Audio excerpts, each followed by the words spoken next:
Hello friends, welcome to Indian kitchen. ఈరోజు నేను నెల్లూరు మలై కాజా చేయబోతున్నాను. మలై కాజా కోసం ఒక గిన్నె తీసుకొని దీనిలో ఒక 1 లీటరు పచ్చి పాలు పోసుకుందాము.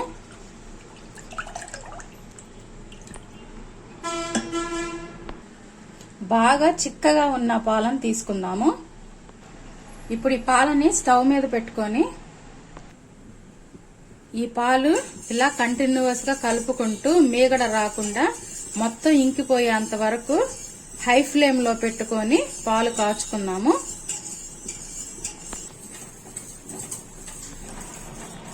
చూసారు కదా, ఇలా పాలన్నీ ఇంకిపోయి మనకి సాఫ్ట్ కోవా అయ్యింది. ఈ కోవా ఫామ్ అవటానికి నాకు 1/2 అవర్ టైం పట్టింది గట్టిగా. ఇప్పుడు స్టవ్ ఆఫ్ చేసుకొని ఈ కోవాని మనం వేరే బౌల్లోకి ట్రాన్స్ఫర్ చేసుకుందాం.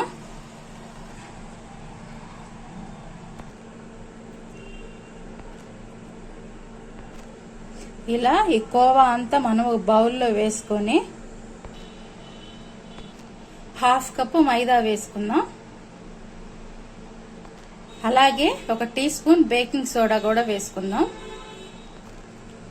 ఇప్పుడు ఈ కోవాని, ఈ పిండిని మనం బాగా కలుపుకుందాము.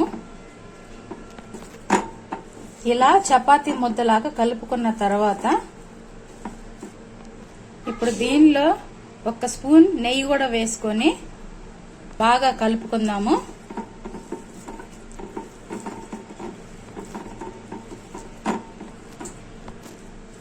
ఇలా కలుపుకున్న ఈ పిండిని మూత పెట్టేసుకొని కాసేపు పక్కన పెట్టుకుందాము. 10 మినిట్స్ కి చూడండి, పిండి బాగా సాఫ్ట్ గా అయ్యింది. ఇప్పుడు ఈ పిండిని మనం చిన్న చిన్నగా ఇలా బాల్స్ చేసుకొని ఇలా ప్రెస్ చేసుకొని ఒక ప్లేట్ లో పెట్టుకుందాము.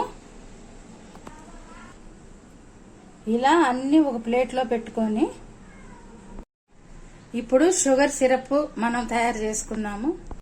ఇప్పుడు పంచదార పాకం రెడీ చేసుకుందాం. దానికోసం స్టవ్ మీద ప్యాన్ పెట్టేసుకొని 1 కప్పు షుగర్ వేసుకుందాము. ఈ షుగర్ లో 1 కప్పు వాటర్ పోసుకొని ఇప్పుడు ఈ పంచదార కరిగి లేత పాకం అయ్యేంత వరకు మనం ఒక పొంగు రానిద్దాము. ఈ పంచదార పాకం చూసారు కదా, బాగా తెరులుతుంది. ఇప్పుడు దీనిలో మనం 1 స్పూన్ యాలకుల పొడి వేసుకుందాము. ఇప్పుడు స్టవ్ ఆఫ్ చేసుకొని ఈ పాకం మనం పక్కన పెట్టేసుకుందాము. ఇప్పుడు స్టవ్ మీద కడాయి పెట్టుకొని డీప్ ఫ్రైకి సరిపడా ఆయిల్ పోసుకుందాము. ఆయిల్ వేడెక్కిన తర్వాత మనం ముందుగానే చేసి పెట్టుకున్న ఈ కాజాలని ఆయిల్లో వేసుకొని డీప్ ఫ్రై చేసుకుందాం.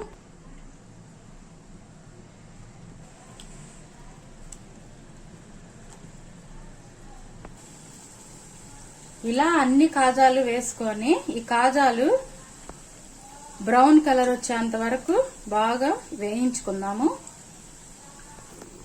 స్టవ్ బాగా లో ఫ్లేమ్ లో పెట్టుకొని మనం వీటిని ఫ్రై చేసుకుందాము. చూసారు కదా, ఈ కాజాలు పర్ఫెక్ట్ గా బ్రౌన్ కలర్ కి వచ్చేసినాయి. ఇప్పుడు మనం ఈ కాజాలు తీసి ముందుగా చేసుకున్న షుగర్ సిరప్ లో వేసుకుందాము.